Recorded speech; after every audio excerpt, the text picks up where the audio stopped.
Good morning, good evening, good afternoon, and welcome to the Booms and Bus Show. My name is Jonathan Davis. Today I'm recording this on Tuesday, the 8th of May. We had a bank holiday in the UK yesterday, and there's so much going on in politics. I'm going to have to spend quite a bit of time talking about it from a free market capitalist point of view. Much of it is insane, senseless. Well, senseless in the sense that it makes no sense, except that, of course, it's only because of greed and power hunger that these things are happening, which I'll go into detail in a moment.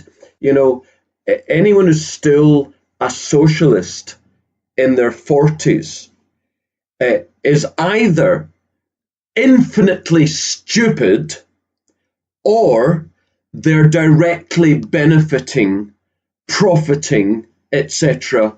from socialism, because there can be no other reason why an adult is a socialist. You're listening to the Booms and Bus Show. Thank you for joining me. You might also want to be reading the Booms and Busts report, which I send out every couple of months. It talks about economics and markets, puts a lot of meat on the bones. If you're not already on that list, send me your email address. Send it to jd@theboomsandbustsshow.com and your full name. You will never be junk mailed. Contact me on Twitter at BoomsBustsShow, and indeed, if you're not following, then do so. And I can tell you, you'll not regret it. So here we are, the 8th of May, in this week in history. Indeed, we had the Act of Union, which brought together the kingdoms of Scotland and England. Now here's a little quiz question for you, listener. What date was the Act of Union implemented? Now many of you will be shouting at your listening device, 1707. Great, 1 point. But what was the date? I'll bet not many of you are getting that.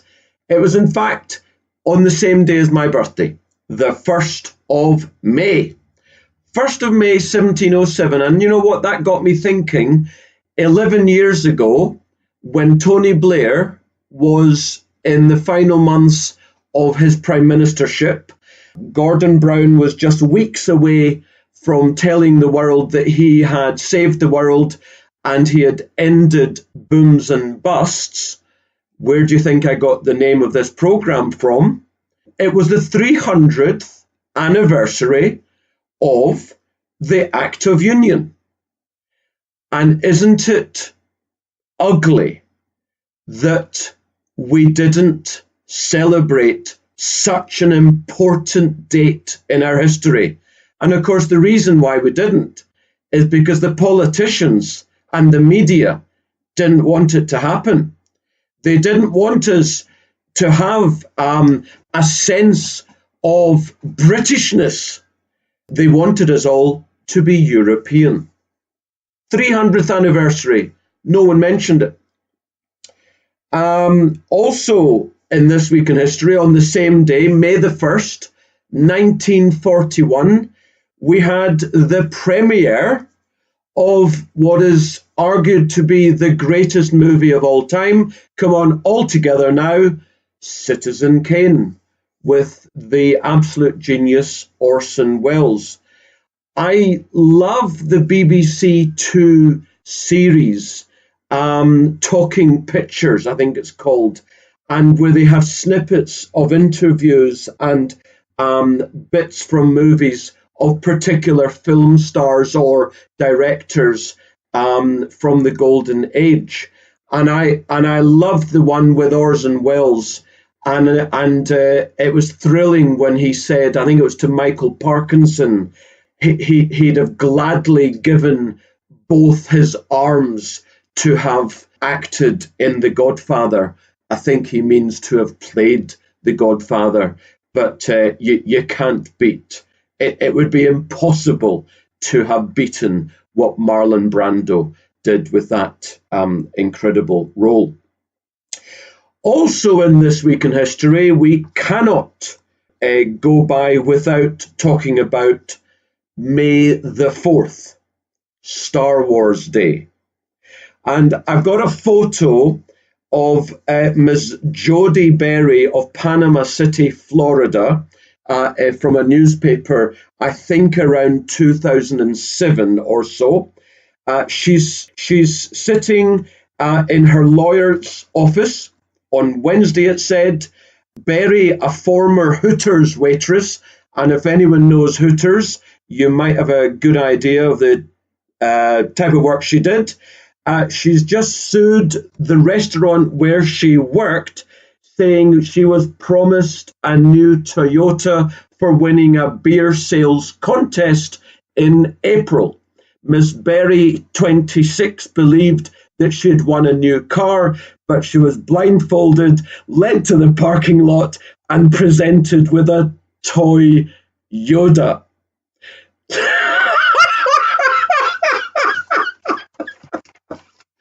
Fantastic. Star Wars Day, May the 4th. It is, of course, also on May the 5th. We're now May the 8th. It was the 200th anniversary of Karl Marx, and everyone's talking about him and all the rest of it.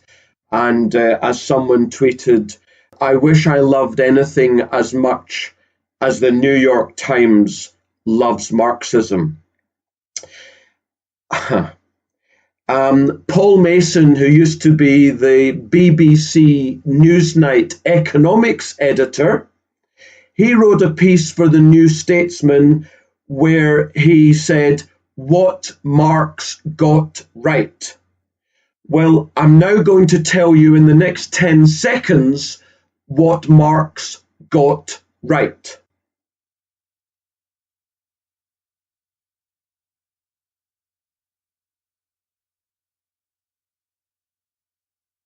And there you have it.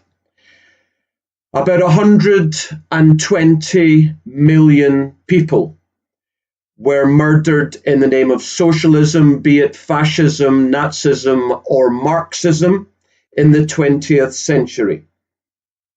Millions shot into pits. Millions starved as deliberate state policy.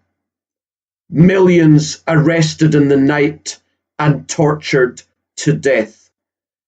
No other ideology comes close to being brutal like that.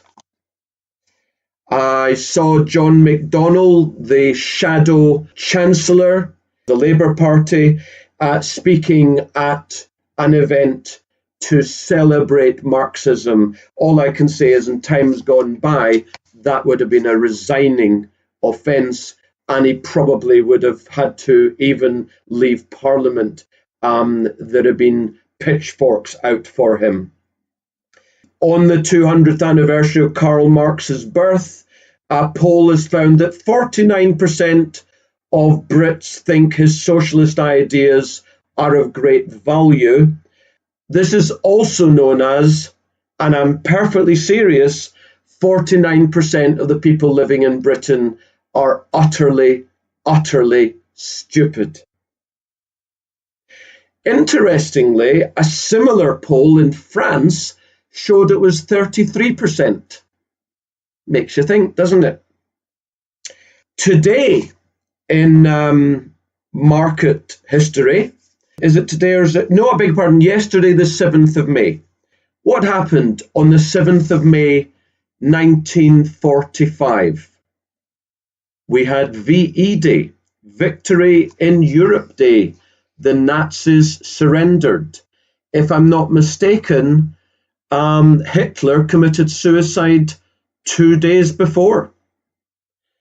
And this is the full extent of the missive that General Eisenhower sent to his political leaders in Washington. The mission of this Allied force was fulfilled at 0241 local time, May 7th, 1945. Eisenhower. And that's all he wrote. Isn't that amazing? And as the Booms and Bust show is not primarily about politics, it's primarily about markets and also economics, let's talk about the Dow Jones around that time. I find it fascinating that in late 1941, early 42, just after Pearl Harbor, the Dow Jones troughed at about the same level that it troughed in 1937, and also about the same level that it troughed in 1934. It was therefore a triple bottom. Between 1941 to just the end of 41 until 1945-46, the Dow went up 120%. It suggests, therefore, that the market could see that the Allies would win. Curiously, as we did win, the market sold off rapidly, 20%, and basically stayed there from 1946 till the end of the decade. It then had a final blast lower slightly of about 5% in 1949, and after that it just rose into the 1950s and didn't look back. The markets always know something. It's amazing. It's a forward-looking mechanism. Never forget that when you're investing. Forget what's happening in the news at that time. The news is what they want you to believe. Talking about the news, we had local elections in a third of England last week, and there are a couple of highlights worth noting from it. The idiots who've been shooting themselves in the foot for the last 2 years, I am of course talking about UKIP, if I'm not mistaken, they went down something like 90% in the number of councillors to less than a handful in the constituencies in question, or the wards in question. They went down 90%. Pretty well all of their votes and their councillors went largely to the Conservatives. Many of their councillors went to the Liberal Democrats, which saw them go up in the 40s to over 300 councillors. In actual councils, Labour lost one, the Tories lost one, the Liberal Democrats gained one, and No Overall Control gained one. In other words, all these shysters on Twitter, on Facebook, out there shouting absolute garbage in the name of momentum, and the fact that Labour has got, 500,000 members, it doesn't actually get them much elected, thank goodness. Also, the fact that the Kippers moved almost entirely, certainly the bulk, to the Conservatives is basically saying, we know that the Kippers can't deliver anything now, but we require Theresa May to deliver Brexit. Or at least that is what Dr. John Curtis and the mainstream media is wanting us to believe. Even indeed Nadine Dorries, a politician who I absolutely adore, she's saying the same thing. It leaves me to fear, actually, that because Theresa May in effect got a lot of votes, she's emboldened with her obfuscation and customs union nonsense that she's going on about. And she's going to try and twist the arm of the Defence Secretary and the new Home Secretary, who have been on the side of the Leavers in the cabinet. She's going to want to get one or both of them to join her side so that basically we remain. It's pretty darn frightening. Other than that, I didn't see any other things to highlight. Oh yeah, beg your pardon. We had in this particular election, we had a sample of polling areas where they brought in voter ID. And of course, Labour is calling on the government to scrap voter ID as a matter of urgency. I bet they are. In Slough, where they had it tested, Labour went down 25%. The Tories went up 25%. Conservative gain from Labour. The sooner we get voter ID, the better. Of that, there is no doubt. And this is not partisan politics. The idea that you can vote and not confirm who you are with the presentation of, for example, your passport. If you don't have one, well, there's other evidence. For example, you might not have a passport, but if you want to open a bank account or save into a private pension, for example, or take out an ISA, you have to produce evidence of address and evidence of identity. It's called anti-money laundering. Photo ID, such as a driving license, such as a passport, there's other ID that is permissible. So, it's as soon as possible. And I truly, truly hope that they're only going through the motions of the testing, because basically what you have to do, tick all the boxes, yeah, it's a good thing, then they go to the next stage, and then eventually, and maybe, hopefully, by the general election in 2022, we'll actually have voter ID. That would be fantastic. Talking about votes, I see Lebanon has had its first general election in 9 years, and Hezbollah is set for the majority. So you've got Hamas in Palestine and you've got Hezbollah in Lebanon. Yeah, these are democratic people. They're not terrorists, of course, except that the United Nations say that they are, even the United Nations.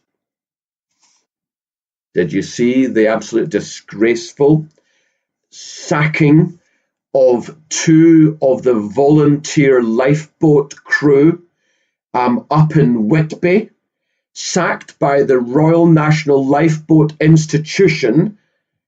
Why? Because they used a novelty mug for their tea, which had pictures of nude women. For this, 2 of the bravest guys in the country, who no doubt have saved lives, were sacked. I don't know what's worse, that they were sacked, or that the RNLI statement to the press made out as if these men were sex offenders. It is disgusting what is going on. And because of things like this, and lots and lots of other things, we had the wonderful Day of Freedom on Sunday in Whitehall. Many thousands of freedom fighters attended to listen to speeches from the rights, people such as Tommy Robinson, Raim Kassam, Milo Yiannopoulos, and the guy who goes under the name of Count Dacula, who you will have seen probably on social media, He was recently prosecuted and found guilty of inciting hatred, hate crime, because for a joke, as it said on the YouTube video that he put out, he taught his pug dog to do a Nazi salute when he said "Sieg Heil." So it was a day of freedom, day of free speech. There were literally thousands of people there. And how much mention did it get in the British Brainwashing Corporation? Zero. The Evening Standard, which of course is run by George Osborne, he called everyone far right, and he said that scuffles break out as thousands descend on London for far right rally. Actually, they were incredibly peaceful. There were, however, 200 Antifas. It's just a disgusting term, anti-fascist, because they are the fascists. They are the ones who created the scuffles. Of course, the Evening Standard wants to make it out that the freedom activists are nasty people. It's funny because there were gays there, there were blacks, there were Indians, there were Sikhs, there were ex-Muslims, there were Christians, there were atheists, there were tall people, short people, old people, young people, rich people, poor people, just wanting freedom and free speech. Incidentally, there was even drag queens. Incidentally, tomorrow in the House of Commons, as we hear from Spiked Online, they are going to vote probably, almost definitely, to restrict press freedoms to the benefit of people like that disgusting Nazi Mosley, just like his father, and other people like that. Have a look on Google who funds Tom Watson. I think actually he's the deputy leader of the Labour Party, who funds his campaigns. I think we've seen on social media that it is actually Mosley. It's just disgusting what is happening in the world, in the Western world. It is truly, truly disgusting. As I say last week, what I said last week, maybe we have a glimmer of light at the end of a very, very long and very dark tunnel, but still so much is going on to make me fear for the future.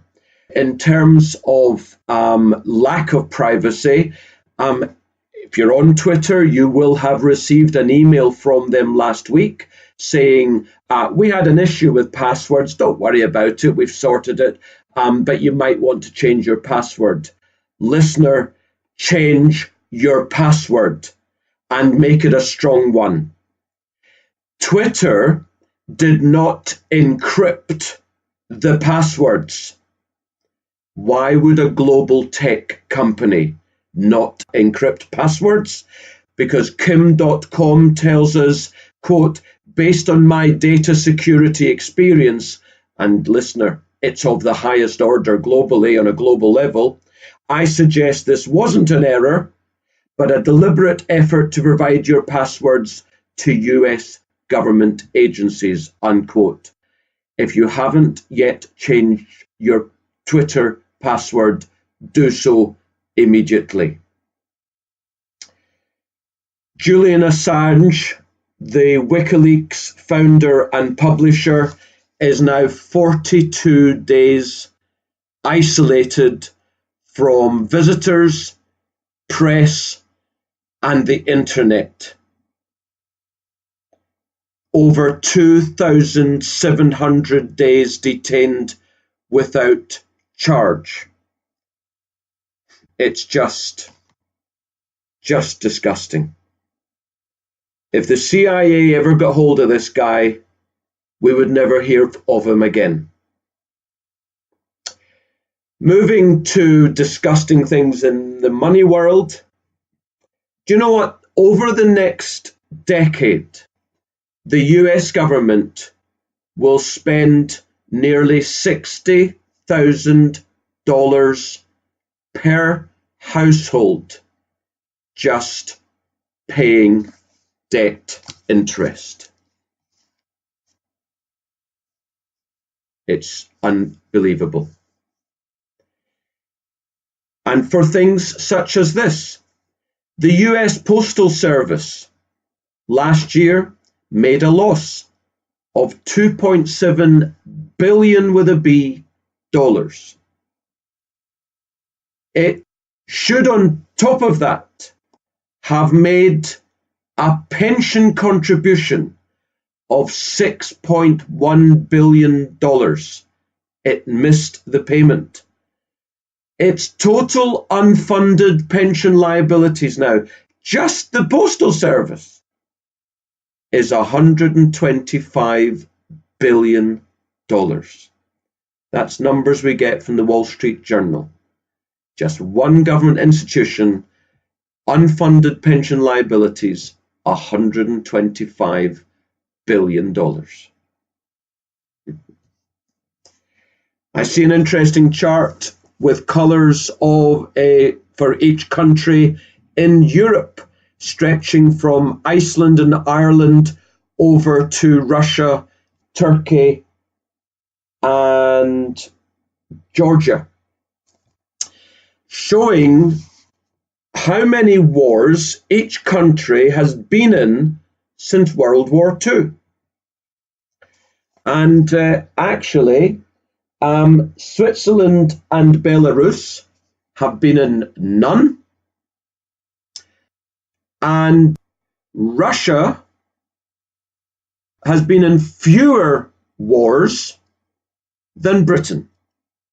Britain tops the number of wars of any European country since World War II, between 26 and 30 wars.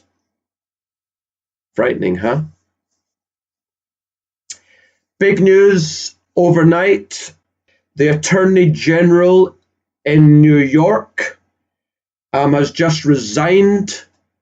Eric Schneiderman, because 4 women came forward and told the press that he had physically abused them, hurt them on numerous occasions during their relationships.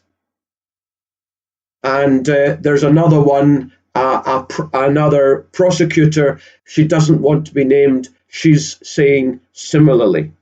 So he's resigned. Why is this important? Well, this is the guy who was prosecuting Harvey Weinstein. This was the guy who was, for the Democrats, the leading legal light against President Trump.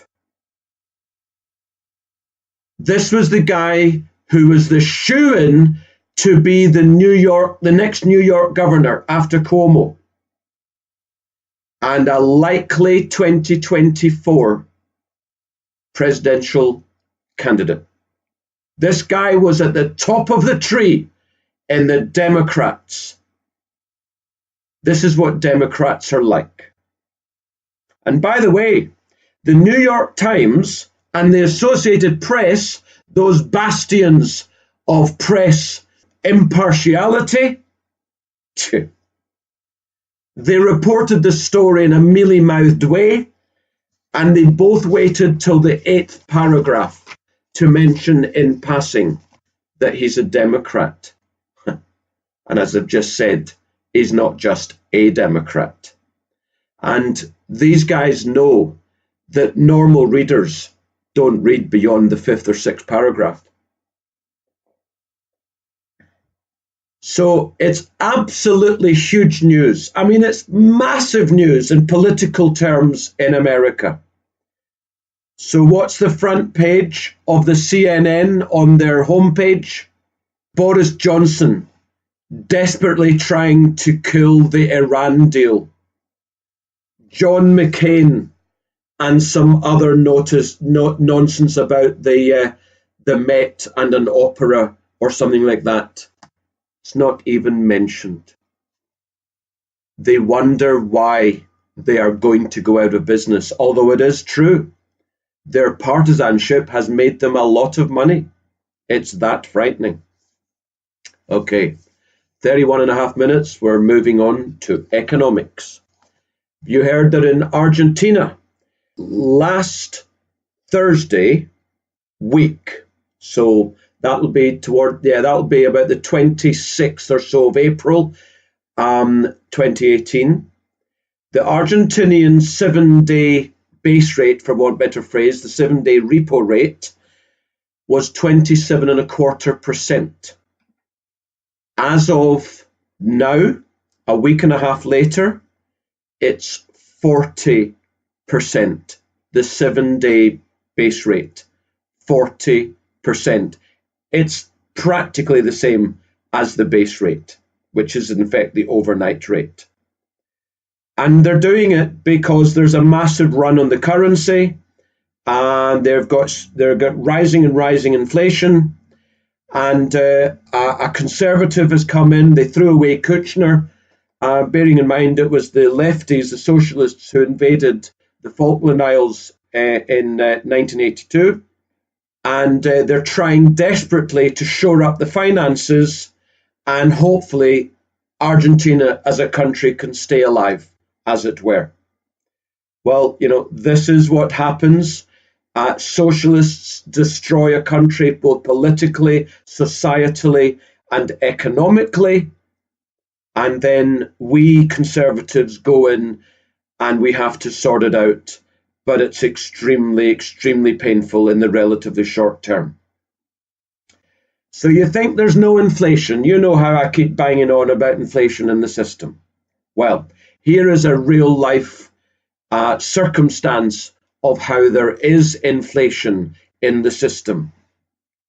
Railway workers in America are being offered signing bonuses of up to $25,000 to join the BNSF Railway and the Union Pacific Corporation as the freight railroads struggle to fill jobs in a historically tight labour market.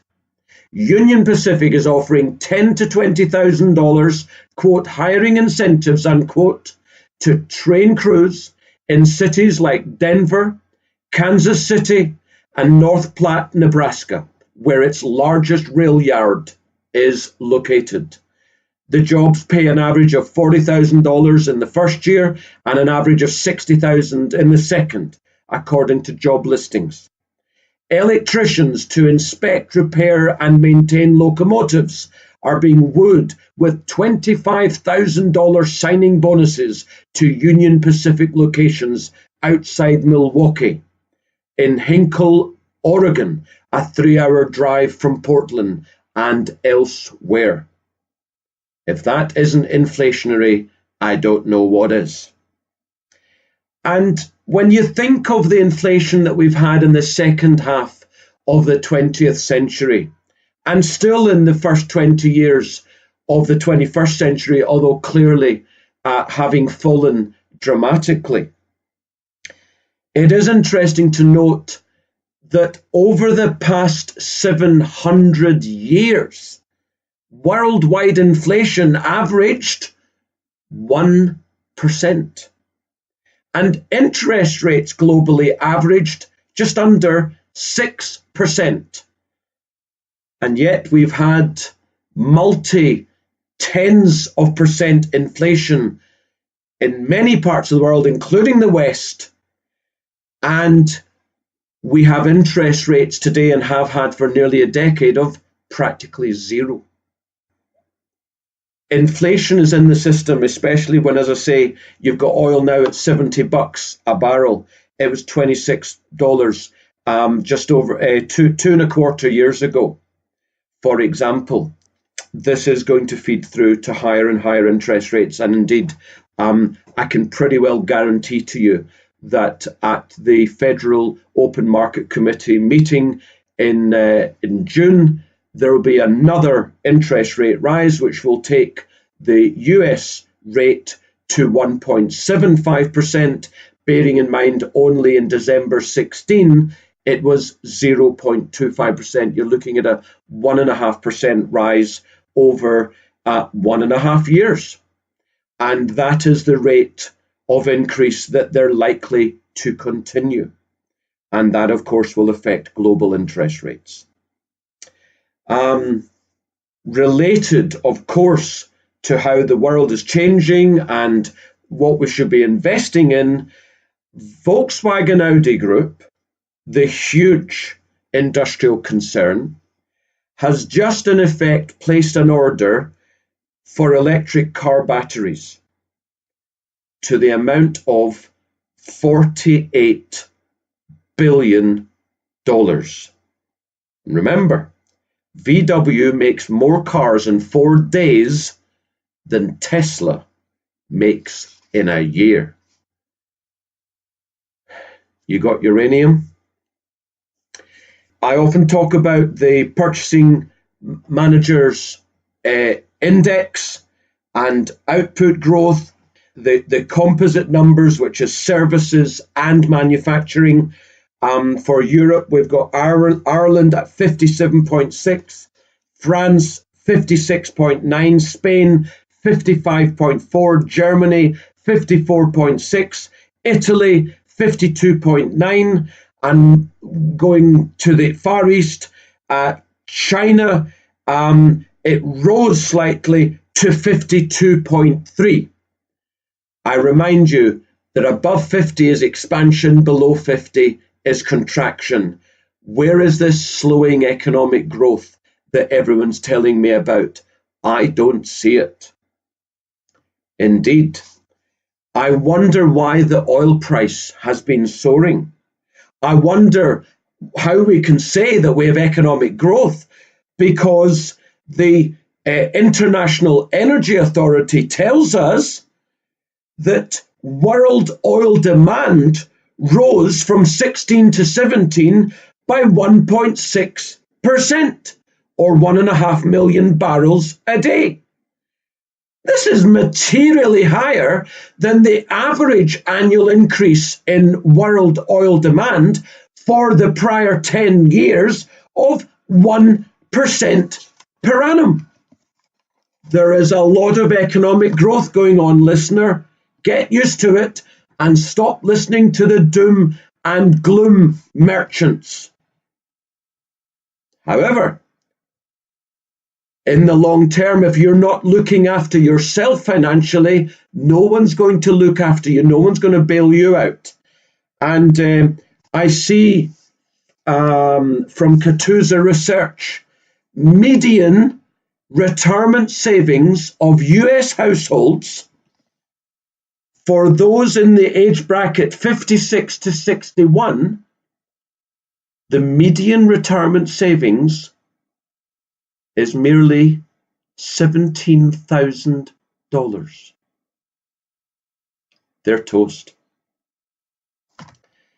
And when you're thinking about capitalism and socialism, just think on this.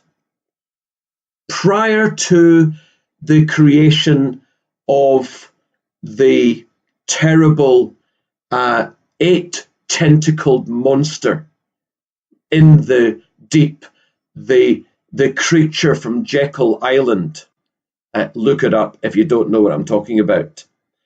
From 1776 to 1913, when the Federal Reserve was created by J.P. Morgan and the other big banks in New York, the US went from a backwater colony, it wasn't even an emerging market, to a near superpower by 1913.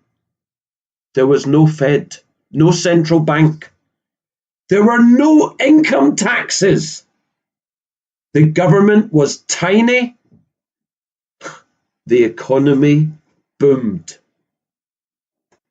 Government didn't do stuff. The people did stuff. Then we got the Fed.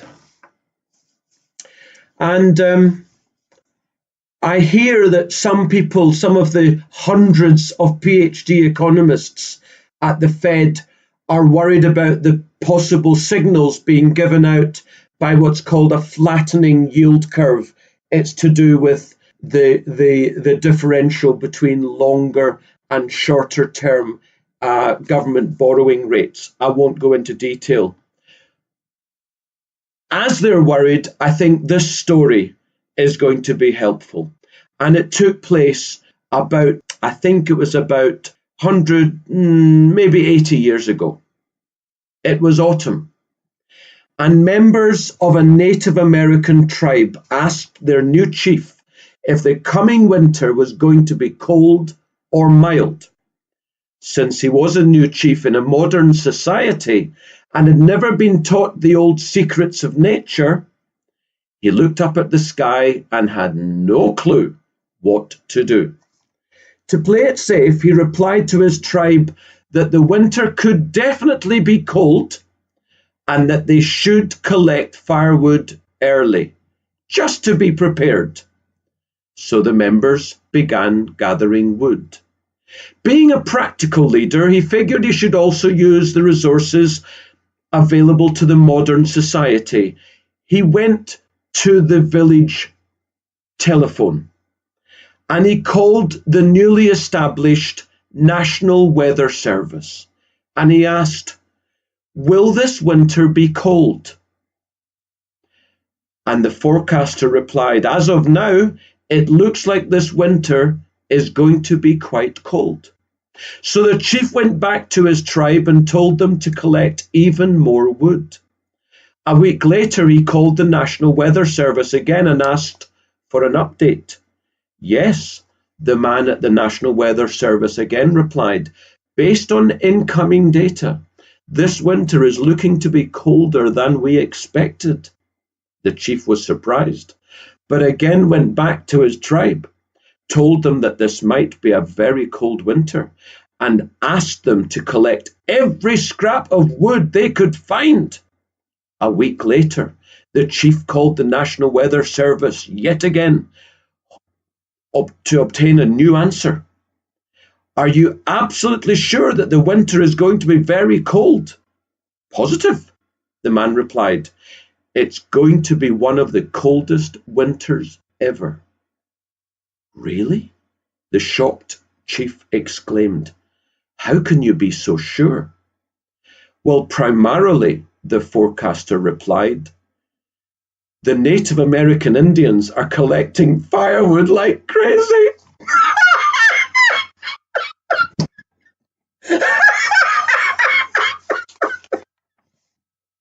So, don't listen to economists. And I get these people on Twitter all the time, and I know one of you is listening, saying to me, "But I need to know why, and what do you think of this piece of economic data, and what do you think of that?" And my response is pretty well always the same. Forget the why. Focus on the what. What is happening in the market? The why is subjective. It's not objective. How do you know for a fact that because squirrels are collecting nuts, that there's going to be a storm? How do you know for a fact? Nobody knows these things for a fact. It's not empirical evidence. You don't know for a fact that there is a direct or an even good correlation between activity X and market movement Y. It's someone's opinion. What we can do is look at what has been a good correlation in the past.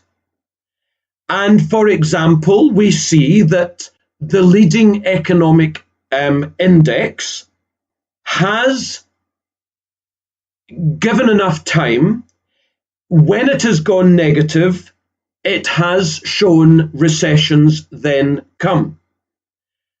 But what we're seeing is that since the last recession, 2008, it's been consistently positive. And indeed, it was last at a low, but above zero. And I was talking about it in March, in February, March, April 2016, when I was doing the Booms and Bust show. It was down to 1 or 2% just positive. Well, 2 years later, 2 years later, it's at 6.2%, suggesting economic growth, suggesting that an economic slowdown is a long way away. What we know, according to the statisticians, is that we've just had in the US 4 quarters in a row of economic growth, GDP in other words, above 2%. Do you know how many times you had 4 quarters in a row above 2% in the last 6 years of Barack Obama's presidency? In other words, 6 out of the 8 from 2011 through 2016, 0. And in the first year of Donald Trump's presidency, 4 quarters in a row. Isn't that funny? US corporate capital investment growth, 2015, about -5%. 2016, about -5%. US corporate capital investment growth. The first quarter of 2017, -1%. Quarter 2, +3%. Quarter 3, +6%. Quarter 4, 2017, +12%. Quarter 1, 2018, US corporate capital investment growth, +39.1%. I suggest to you there's something positive happening in the United States and therefore globally. 84% of companies have reported their quarterly earnings, 84% of the S&P 500. Operating earnings are up 29% year on year, the strongest growth in over 7%. S&P 500 sales are up 9.5%, strongest growth since 2011. We've seen operating margins for the top sector in the S&P is the energy sector, oil and gas, up 35.6%. Operating margins change year on year, 35%. Obviously, I say not obviously, very likely down to the rise in the price of oil, although note that the price of gas hasn't risen, so it's not that obviously, it's not that much of a correlation, but operating earnings of energy companies are going up leaps and bounds. Are you in energy companies? I did find it interesting just focusing on 3 car companies. Tesla, I'm not really interested in. Ford and General Motors. Ford has equity of $44 billion. You'll never guess how much debt Ford has. $83 billion.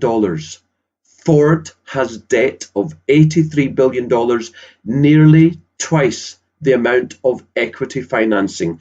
General Motors has got $51 billion of equity financing and $57 billion of debt. Interestingly, Tesla has $8 billion of debt.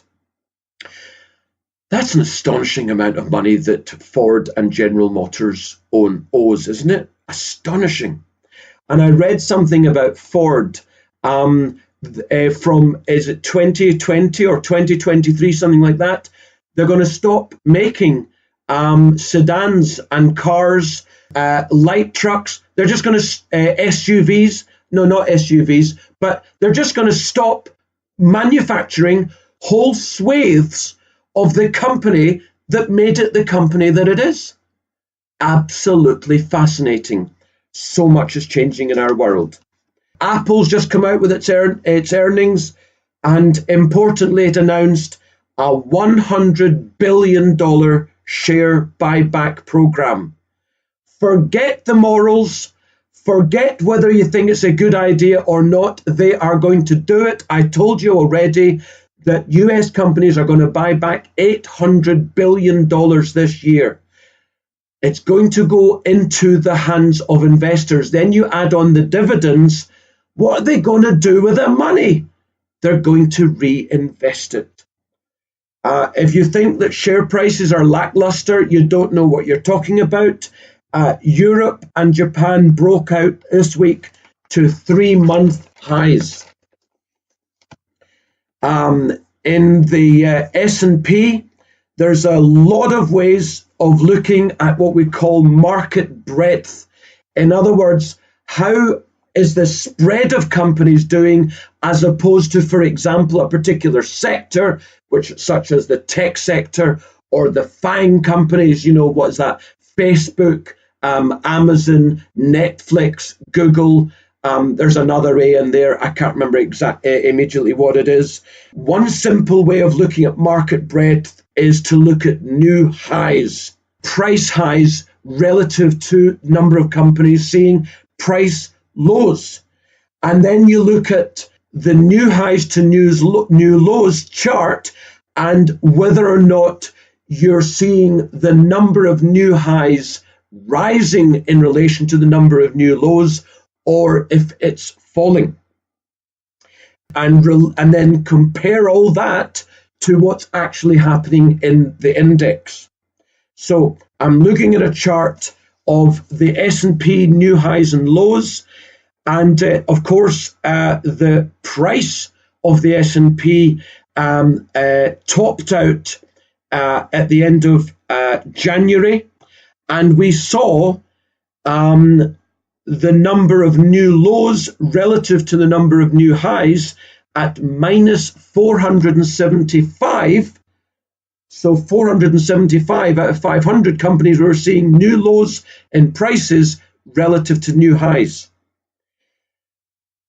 We then saw this index get smaller and smaller negative. A couple of weeks later, it was minus 325. At the beginning of March, it was minus 150. At the end of March, it was minus 180. Going into April, it was a minus 130. In May, it's now minus 70. In other words, only 70 new lows compared to new highs. It's trending up towards zero, and I can tell you it's soon going to be zero. What did I say? And then positive, we're going to see more highs than lows. What did I say earlier? The market is a forward-looking mechanism. We're very likely to see prices resolving higher than we've seen, not lower, and we will therefore see new all-time highs, and indeed forget what happens over the next weeks. I see no reason why the markets, global equities, don't go higher, materially higher, hugely higher, in fact, over the next couple or few years. And I think the majority of folk are going to be crying into their beers that they weren't heavily invested in the stock markets. I will point out to you that I've been saying for weeks that the dollar is strong, and indeed it is strong. And I've been saying it for weeks before other people were saying it, the bulk of people were saying it. I saw very, very few people on my Twitter feed at Jonathan Davis, where the O is a zero. I saw very, very few dollar bills. I was standing out there as, naked in a town square sort of thing. And sure enough, we've got strength in the dollar. And it does seem likely that going into the Federal Open Market Committee meeting next month, we will see weakness in commodities, including oil, including gold and gold miners. But I think that will set up an amazing buy point. Quotes of the week or similar. You ever notice that the people who hate socialism the most are those who have actually lived under it? Wouldn't it be a great game show if we told these these middle class, well-fed, with their iPods and their iPads and their iPhones, the ones who are the anti-fuzz, we should actually send them to socialist countries and just film them how they get on, shouldn't we? Yeah, I don't want to do that one today. Yeah, George Orwell, I mean, it's totally applicable.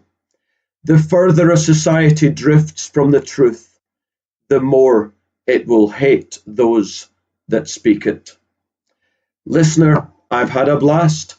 I would appeal to you to retweet the show, tell people about the Booms and Bust show, go on to iTunes and write a comment about it, and hopefully we'll get more people listening to the Booms and Bust show.